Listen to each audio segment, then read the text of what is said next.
यदि हम कर्म को माने तो कर्मकांडी कहते हैं कर्म प्रधान विश्वर चिराखा, जो जस करही सो तस फल चाखा। कोई न काऊं सुख दुख कर दाता, निज कृत कर्म भोग सब जा भ्राता। निज कृत कर्म भोग सब भ्राता। जय सिया राम, जय जय सिया राम। धर्म कहता है कि कोई किसी को तकलीफ नहीं देता, कोई किसी को कष्ट नहीं देता। जो कुछ भी मिलता है अपने कर्मों से ही सुख भी मिलता है, अपने कर्मों से ही दुख भी मिलता है। तो यदि मैं कर्म की मानूं तो यह मेरे कर्म ही हैं जिसके फल स्वरूप मेरे 3 पैर कट गए। यदि मैं वेदांती का मानूं तो वेदांती कहते हैं कि शरीर जन्म लेता है, आत्मा जन्म नहीं लेती। और गीता में तो वर्णित है, नैनम चिंदन्ति शस्त्राणि नैनम दहति पावकः न चैनम क्लेद्यन्तापो न शोषयति मारुतः। तो यदि मैं वेदांती की मानूं तो यह शरीर कटा है, मेरी आत्मा नहीं कटी है। राजन, मैं किसका नाम लूं? परीक्षित ने कहा कि ठीक ही कहते हो, किंतु मैं उस व्यक्ति को अवश्य दंड दूंगा जिसने मेरे राज्य में ऐसी धृष्टता की है। और इतने में राजा परीक्षित देखते हैं कि जैसे ही परीक्षित आगे चले हैं, एक विचित्र दृश्य सामने उपस्थित हुआ। एक लंबा तगड़ा विशाल पुरुष जिसकी लंबी लंबी भुजाएं हैं, अपने हाथों में नग्न तलवार लिए हुए, जिसका चेहरा काला है, उसकी बड़ी बड़ी आंखें हैं और वह धर्म के उस एक पैर को भी काटने के लिए उद्यत हो रहा है। और जैसे ही कलयुग ने धर्म के उस पैर को काटने के लिए अपनी तलवार को उठाई है, उसी समय राजा परीक्षित ने म्यान से अपनी तलवार निकाली और उस पुरुष को मारने के लिए दौड़े हैं। सज्जनों, वह पुरुष कोई और नहीं, कलयुग ही है। वह पुरुष कलयुग ही है। कथा में बैठने के बाद यदि नींद आने लगे तो समझिए कलयुग गड़बड़ी कर रहा है। कथा श्रवण करते समय यदि व्यापार, पत्नी, पुत्र की याद सताने लगे तो वहां समझ जाइए कि कलयुग गड़बड़ी शुरू कर दिया। परीक्षित ने कहा, तुम कौन हो? एक पैर से खड़े हुए इस बैल को तुम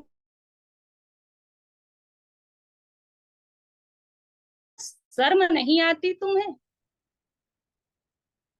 कली ने देखा कि परीक्षित मुझे मारने दौड़े हैं। कलयुग ने तुरंत उनके चरणों को पकड़ लिया। न ते गुणा केश यशोधरणा धराणाम बद्धाम जलेर्वै भयमस्ति किंचित। और जैसे ही कलयुग ने परीक्षित के चरणों को पकड़ा है, परीक्षित कहते हैं कि तुम मेरी शरण में आ गए हो और मेरे बाबा ने मुझे समझाया था कि शरण में आए हुए शत्रु को भी क्षमा कर देना चाहिए। मैं तुम्हें क्षमा करता हूं, लेकिन तुम मेरे राज्य से निकल जाओ। कलयुग कहता है, महाराज कहाँ जाऊंगा। बहुत विचार करके राजा परीक्षित ने कहा कि ठीक है, मैं तुम्हें रहने के लिए 4 स्थान देता हूँ। द्युतं पानं स्त्रियः शूनां यत्र धर्म चतुर्विधः, यत्र धर्म चतुर्विधः। मैं 4 स्थान तुम्हें देता हूँ। जुआ में कलयुग का वास होता है, जुआ में कपट होता है, कपट के बिना जुआ जीता ही नहीं जा सकता। यदि जुआ बिना कपट के जीता जाता तो युधिष्ठिर कभी नहीं हारते, उन्हें द्रौपदी को दांव पर लगाना ही नहीं पड़ता। परीक्षित ने कहा, जुआ जहां होता हो वहां तुम्हारा स्थान है। सुरापान, यह मदिरापान मानव को कैसे बर्बाद कर देता है। भाइयों, यह आप और हम अपने इस छोटे जीवन में देखा है कि मदिरा पान करके, मदिरा में द्युत होकर मनुष्य गंदे नाली में भी औधे मुंह पड़ा रहता है। तो सुरा पान में कलयुग का वास है। पर स्त्री गमन, स्त्रियों का जो व्यापार करे, वहां कलयुग का वास है। और किसी भी प्रकार की हिंसा जहां हो वहां भी कलयुग का वास है। कलयुग ने सोचा राजा तो बहुत चतुर है, इसके राज्य में तो यह 4 स्थान है ही नहीं। और कलयुग सोचता है कि जिस राज्य में, जिस उस राजा को यदि मैं प्रभावित न करूं, स्पर्श न करूं, तो उसके राज्य का सुशासन कभी नष्ट ही नहीं हो सकता। और राजा परीक्षित में तो यह 4 नहीं था। कलयुग ने उनका पैर पकड़ा, बोला प्रभु, ये तो 4 बहुत गंदी जगह है, मैं इस गंदे जगह में निवास नहीं करना चाहता, मैं इस गंदी जगह में कैसे रहूंगा। यह तो बड़ा ही घृणित स्थान है जो 4 स्थान आपने मुझे दिया। परीक्षित ने कहा, फिर क्या चाहते हो। कलयुग ने कहा कि महाराज, मुझे भी सुंदर स्थान दे दीजिए। कहे ठीक है। बोला मुझे स्वर्ण में स्थान दे दीजिए। राजा परीक्षित ने कहा तथास्तु। और जैसे ही परीक्षित ने तथास्तु कहा, कलयुग उनके मुकुट के द्वारा उनको स्पर्श करते हुए उनके मस्तिष्क में, उनकी बुद्धि में प्रवेश कर गया। लेकिन प्रश्न यह उठता है कि गीता में तो भगवान ने लिखा है कि धातु नाम अश्मि कांचनम, धातुओं में, सोने में मेरा वास है, स्वर्ण में मैं निवास करता हूं। हिरण्यगर्भ, जिसके पेट में सुवर्ण हो उसको हिरण्यगर्भ कहते हैं, और भगवान का एक नाम हिरण्यगर्भ भी है। तो सुवर्ण में तो परमात्मा का वास है, तो उसमें कलयुग का वास कैसे हो गया, कलयुग कैसे प्रवेश कर सकता है। आचार्य श्री सूत जी कहते हैं कि किसी भी प्राणी को हिंसा के द्वारा, कोई भी मानव किसी हिंसा के द्वारा यदि वह स्वर्ण को प्राप्त करता है तो उसमें कलयुग का वास होता है। और जिस स्वर्ण को परिश्रम से कमाया जाता है उसमें परमात्मा का निवास होता है। इसका मतलब कि परीक्षित ने जो स्वर्ण धारण किया था, क्या वो बेईमानी का था कि उसमें कलयुग का वास हो गया, कलयुग प्रवेश कर गया। तो हाँ, क्योंकि था वह बेईमानी का, क्योंकि पांडवों ने वह मुकुट जरासंध से युद्ध में प्राप्त किया था, और जरासंध तो सबसे बड़ा पापी था। आज उस मुकुट को धारण करके राजा परीक्षित सुदूर जंगल में निकल जाते हैं और वहां जाकर राजा परीक्षित समीक ऋषि के आश्रम में पहुंच गए। और यह तेजस्वी संत हैं समीक ऋषि, समाधि में बैठे हैं। राजा परीक्षित समीक ऋषि से कहते हैं कि मुझे जल दो, मुझे भोजन दो। समीक ऋषि समाधि में इतने लीन हैं कि उन्हें शरीर का भान ही नहीं है, इस देह का भान ही नहीं है। और वह परीक्षित की इस बात को नहीं सुन पाते हैं। राजा परीक्षित को क्रोध आ जाता है और वह उस ऋषि को दंड देने के लिए चारों तरफ देखने लगते हैं। और परीक्षित ने देखा कि एक काला मरा हुआ सर्प वहां जमीन पर पड़ा है। और परीक्षित ने उस सर्प को उठाकर समीक ऋषि के गले में डाल दिया और वहां से चले गए।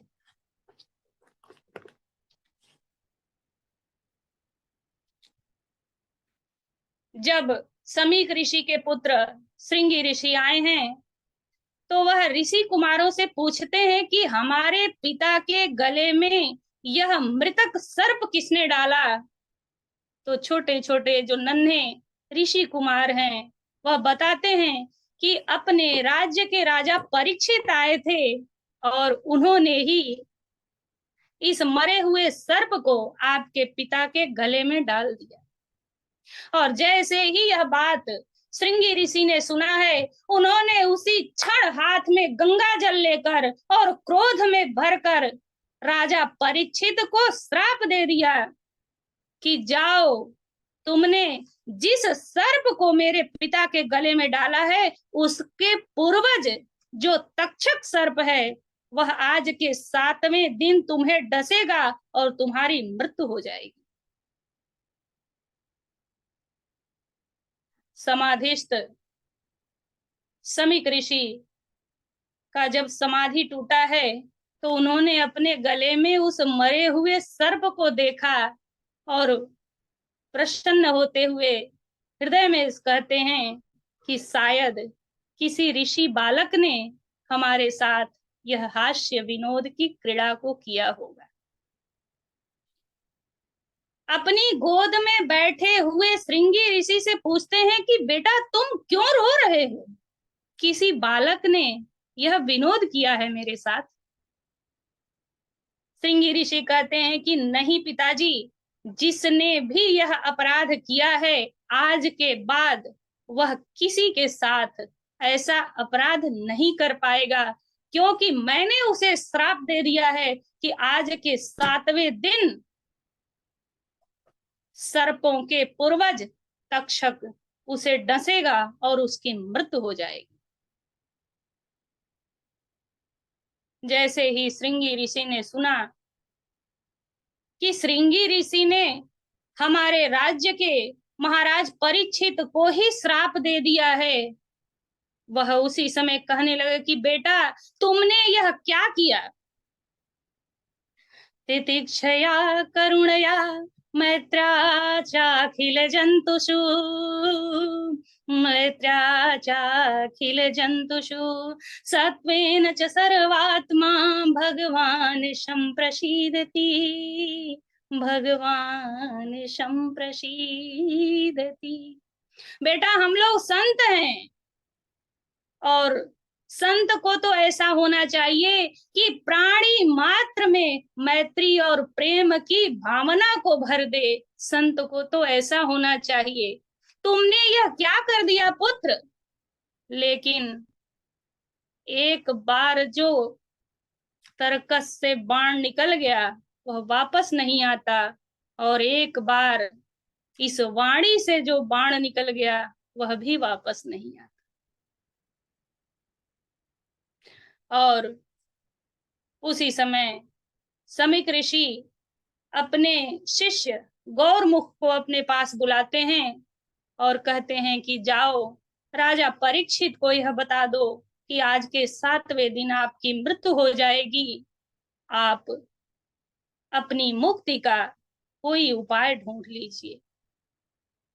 गौरमुख नामक वह शिष्य राजा परीक्षित के पास जाता है और समीक ऋषि के द्वारा बताई गई बातों को राजा परीक्षित से कहता है। परीक्षित ने कहा कि मुझे स्वयं अपराध बोध हुआ, मैं तो मुनि के पास आने ही वाला था अपने अपराधों के दंड के लिए, क्षमा मांगने के लिए, लेकिन हरि की जो इच्छा, मेरे गोविंद की जो इच्छा। परीक्षित कहते हैं कि ऋषि कुमार ने मुझे 7 दिन का समय क्यों दे दिया, उन्होंने यह बिल्कुल अच्छा नहीं किया। मुझे तो तत्क्षण मृत्यु को प्राप्त हो जाना चाहिए, क्योंकि मैंने अपराध ही इतना अक्षम्य किया है। राजा परीक्षित ने अपने मंत्रियों को सूचना दी है कि पुत्र जन्मेजय को राजगद्दी पर बैठाने की तैयारी की जाए, और अपनी रानी से कहा कि आओ कुछ क्षण साथ बैठते हैं। इरावती ने कहा कि राजन, हस्तिनापुर और इंद्रप्रस्थ दोनों नगरियों को एक साथ क्यों सजाया जा रहा है?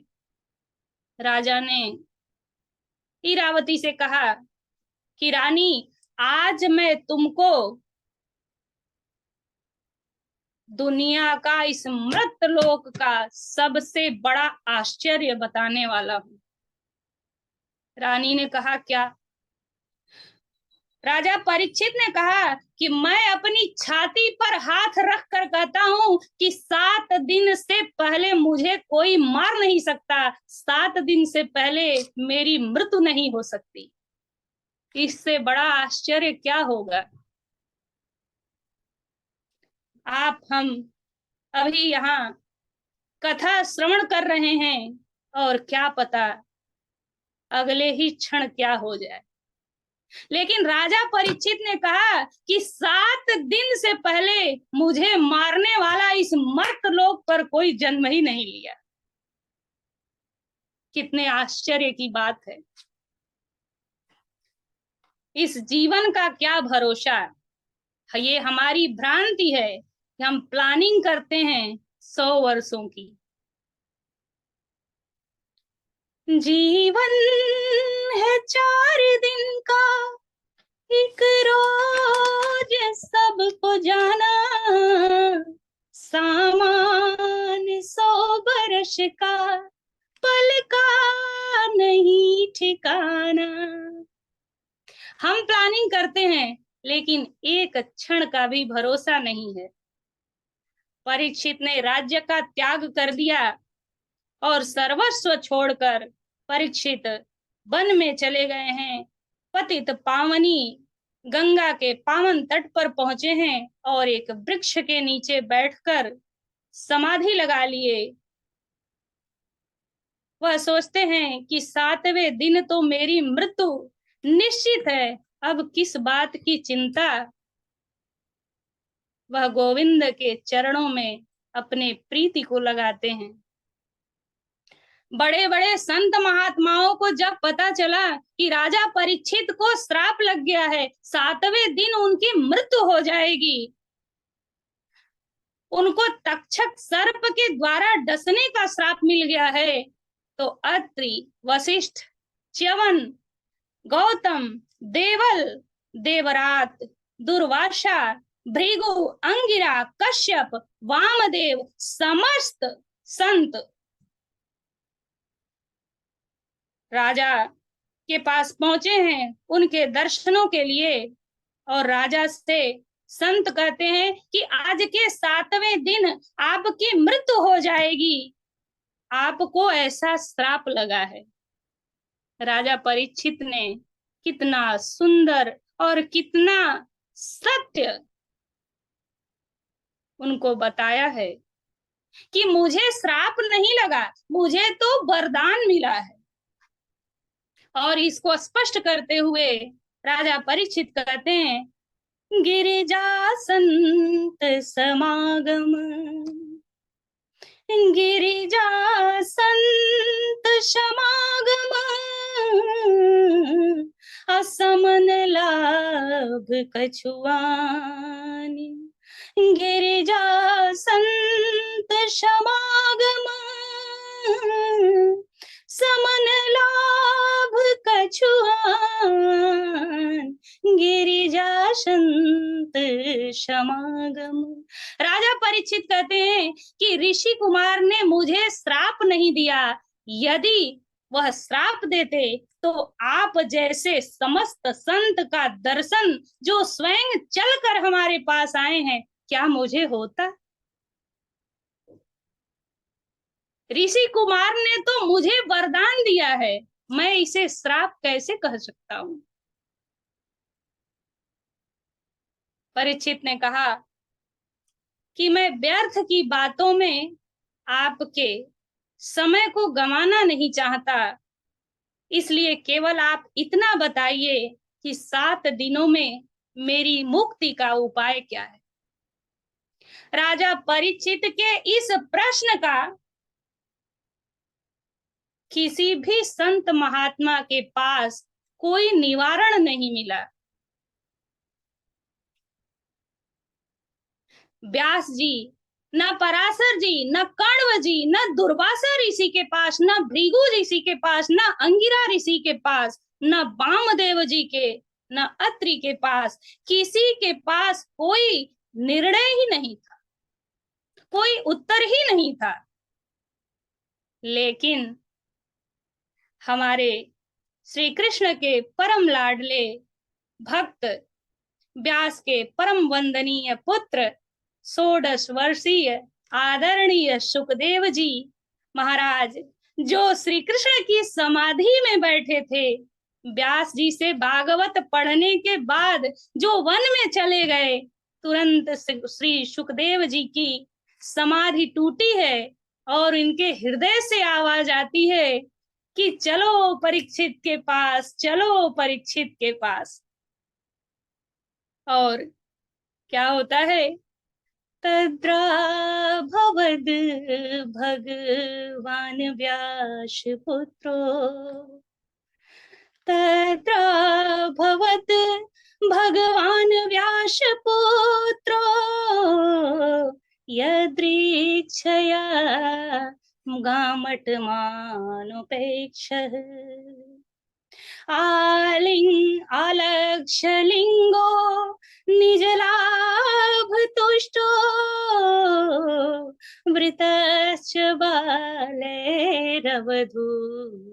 वेदः, वृतश्च बालैरवधूत वेषः, तद्राभवद् भगवान व्यास पुत्रो। सुखदेव जी महाराज चले आ रहे हैं, 4 अंगुल की लंगोटी के अलावा जिनके शरीर पर कोई वस्त्र नहीं है, चौड़ा वक्षस्थल, लंबी भुजाएं, 16 वर्षीय परम सुंदर नीलमणि जैसा चमकता जिसका मुखमंडल है, ऐसे सुखदेव जी महाराज का आगमन हुआ है। 16 वर्षीय सुखदेव राजा परीक्षित के सभा में जैसे ही पहुंचे हैं, तो परीक्षित की सभा में सुखदेव के पिताजी, सुखदेव के बाबा जी पराशर जी और सभी लंबी लंबी उम्र वाले संत, वह सब 16 वर्षीय भगवान सुखदेव को देखकर खड़े हो गए। बोलिए सुखदेव जी महाराज की जय। सुखदेव जी को देखकर संतों ने कहा, परीक्षित, तुम्हारे इस कष्ट का, इस चिंता का निवारण हो गया, मुक्ति मिल गई। आपको सुखदेव जी का एक परिचय दूं कि सुखदेव जी का कोई आश्रम नहीं है। सुखदेव जी के पास पानी पीने के लिए कमंडल भी नहीं है। उनके शरीर पर तो केले के छिलके का 4 अंगुल का वह वस्त्र जो वह लपेटे हुए हैं, केवल वही है।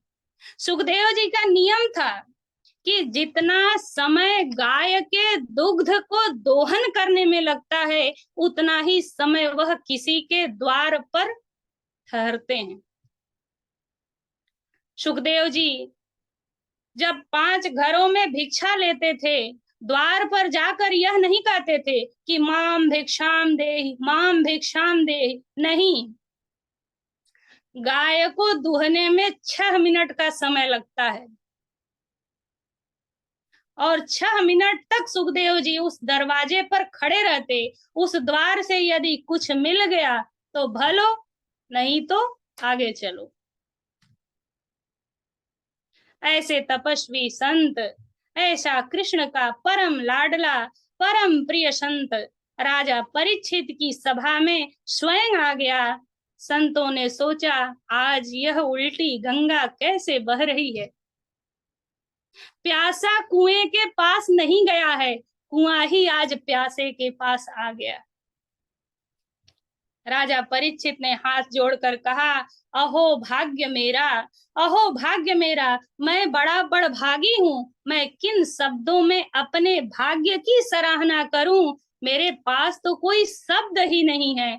आज अतिथि के रूप में स्वयं भगवान सुखदेव पधारे हैं।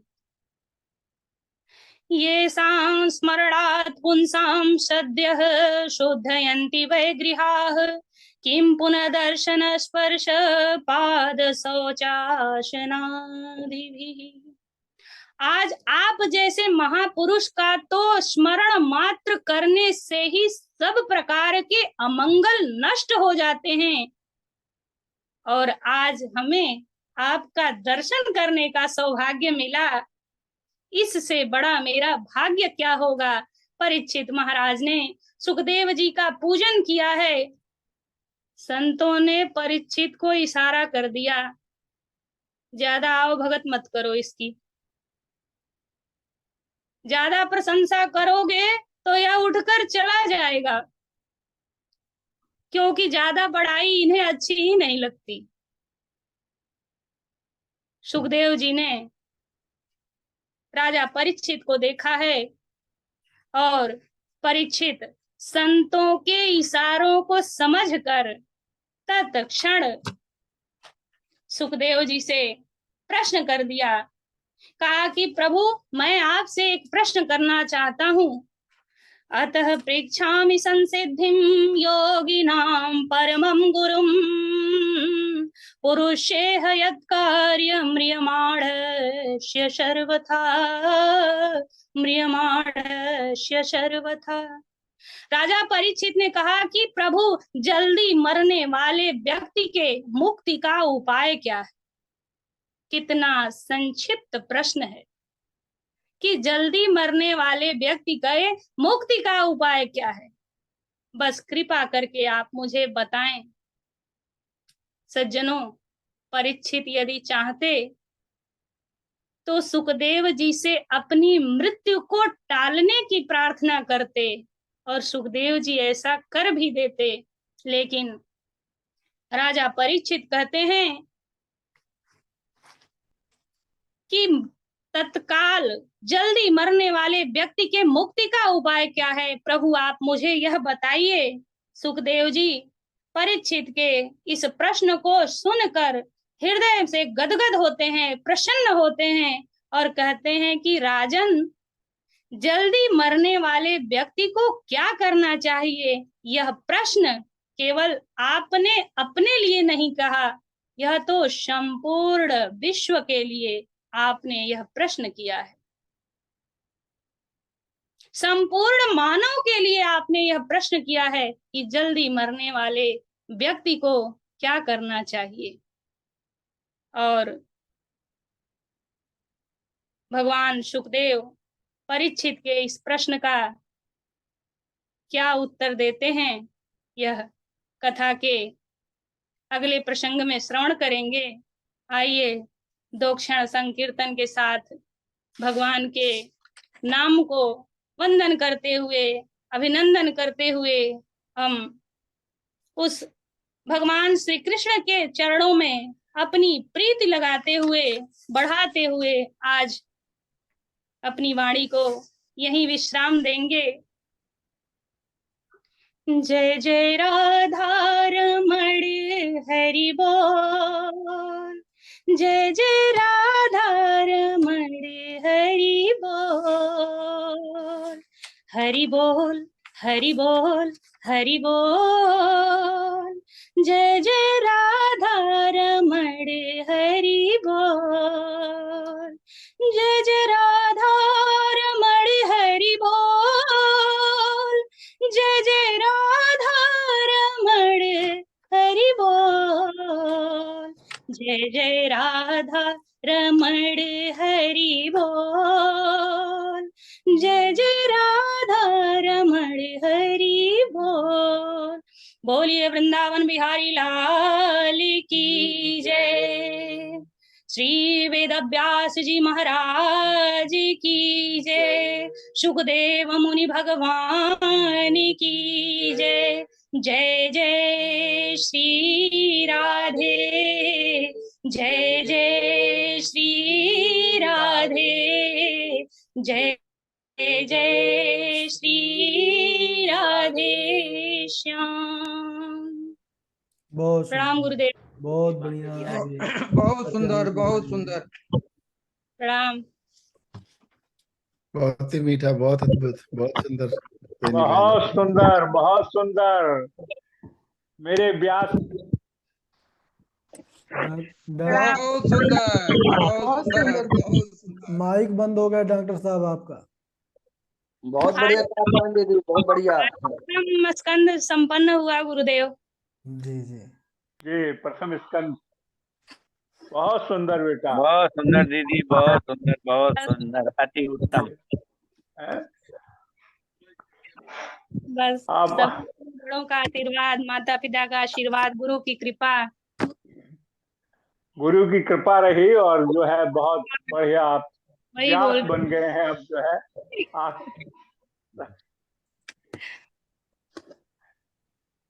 चलिए ठाकुर जी प्रणाम। की बहुत सुंदर बेटा। की कृपा ऐसे ही बनी रहे कि इस जीवन को हम लोग भी बना लें, इस भागवत रूपी गंगा में डुबकी लगा के अध्ययन करके। बहुत सुंदर, मन प्रसन्न हो गया।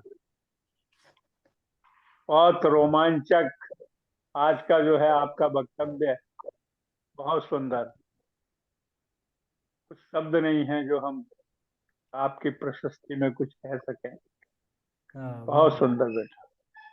कोई बात नहीं बापू, ये तो सच है कि भगवान है मगर हम तो अनजान है। धरती पर रूप का उस विधाता की पहचान है। हम लोग धन्य हैं कि हम माता पिता के, माँ तो नहीं कर सकती, पिता के सानिध्य में हमारा जीवन बीत रहा है और गुरु जी की कृपा, उनका सानिध्य प्राप्त हुआ, आप लोगों का सानिध्य प्राप्त हुआ। बस यही आशीर्वाद है।